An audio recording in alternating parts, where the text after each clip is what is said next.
Hi, I'm Barb Shepherd. I'm the publisher of the Beacon newspaper, and I'm going to tell you how to vote. No, I'm not going to tell you who to vote for, but perhaps, like me, you've gotten this exciting packet in the mail from the Volusia County Elections Office. Let's open it up. What's in here? This you can throw away. Okay. Here we have the envelope for returning our ballot. It's got a flap on it. I'll get to that in a minute. Actually, let's do this first. On this envelope, you'll find the signature page. You're supposed to print your name up here. If you don't do that, your ballot will still count. You're supposed to sign here. If you don't do that, your ballot will not count. And you're supposed to date it too. If you want the elections office to be able to get a hold of you easily if there's a problem with your ballot, put your email address here, and if you want a phone number here. However, the mail-in ballot return envelope is a public record and it'll be kept for 22 months, so just realize that. Okay, on to the ballot. Oh wait, what's all this stuff? Okay. It's the secrecy sleeve. Oh, and inside that, there are instructions for filling out your ballot, if you'd rather look at those instead of listening to me. And then there's some other basic voting information, like the deadline. Get this ballot back to the elections office by 7 p.m. on Tuesday, November 3rd. Don't postpone. If you're going to drop this in the mail, do it before October 27. Do it today if you can. And then there's also the very cool I voted sticker. Talk about that in a minute. Okay, but here's the real meat and potatoes of what we're here for. This is the actual ballot. Don't forget, it's two-sided. Okay, let's run through it really quickly. Here's my pen. It's a black pen. You should use a black or a dark blue pen. But if you use a pink pen, your ballot will still be counted, but it will probably have to be duplicated by the canvassing board so that it can be read by the machine. So why mess around with that risk? Just use a blue or black pen. Okay, vote for president. Let's skip right over that because you have your own feelings and I respect them. We have in where I live, we have a congressional race, state attorney. Everybody in Volusia County will have that one. And we have a state representative in where I live. Then there's these justices, these are called merit retention votes.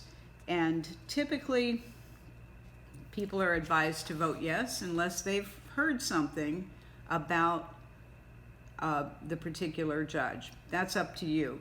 If you have a question about that, you could probably call your party's headquarters, Democratic headquarters or Republican headquarters.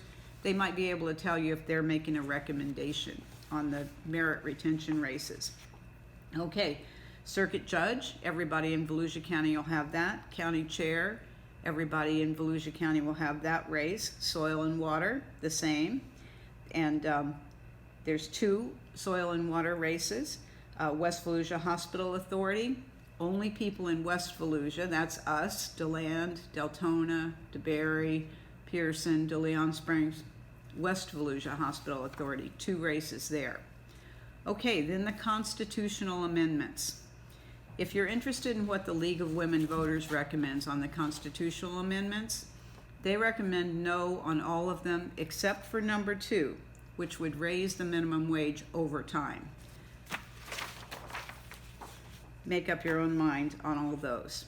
So there are 6 constitutional amendments, pretty complicated. Then the last 2 items on the ballot are county referendums. Now these are to continue or not the Volusia County ECHO and Forever programs. And these are grant programs funded by up to a quarter mil on your property tax bill each to pay for environmental, cultural, historic, and outdoors capital improvement projects, and in the case of Volusia Forever, buying land for conservation. Okay, the ballot is a tri-fold dealy whopper, so we're gonna fold it up, and then on back to this all-important envelope, you'll find that there's a place right here. You're gonna slip your ballot in there. Uh-oh, how about the secrecy sleeve? Not important. You can use it if you want. You don't have to use it. Your ballot will be counted either way. You'll notice there's a little peephole in your ballot return envelope. That enables the elections office workers to determine that there is a ballot inside. Okay, now the hard part. You see, the flap wants to go like this. You have to convince the flap to go like this so that it covers the whole way. And you'll notice the flap is perforated. Do not tear at those perforations. That is the job of the elections office workers.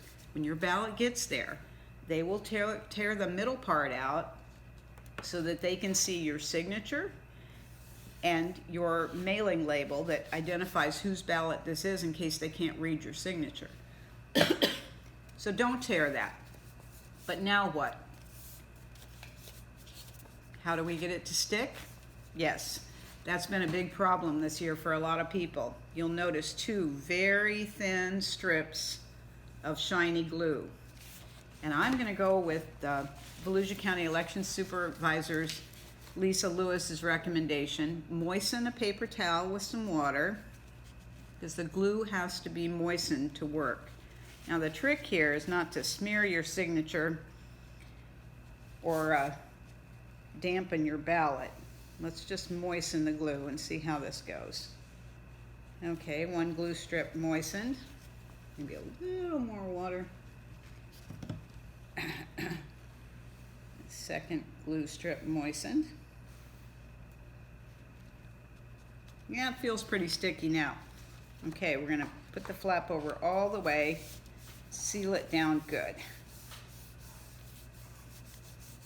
Now, if you're worried about whether this glue is actually reliable, perfectly okay to put some tape on the edge, if you like.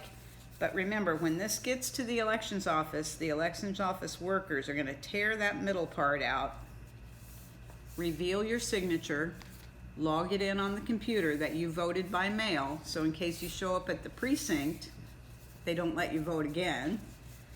Okay. Yeah, I'm feeling a little squirrely about the glue. I think I'm gonna use my I voted sticker, just to make sure. There, how about that? Now, time to send it to the elections office. By the way, even if you use stickers or something else weird to seal your ballot, it'll still be counted. If you want to drop this in the mail, don't do it after October 27th. If you want to drop it in the mail, go ahead. Just in case, Jeff Shepherd and I are going to deliver our ballots ourselves directly to the elections office.